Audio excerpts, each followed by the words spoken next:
Buying this, we had a bounce up, then we broke below, we tested a bullish target, and we came back up again.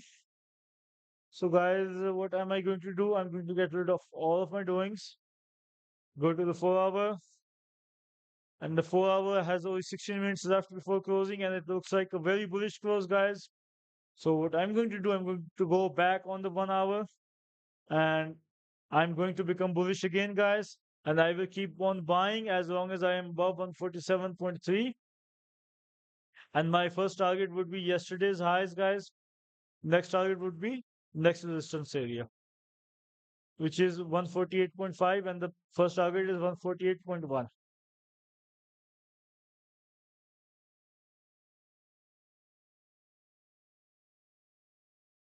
And guys, if we break below this, we will be seeing yesterday's the previous swing low, guys, which is at 146.8.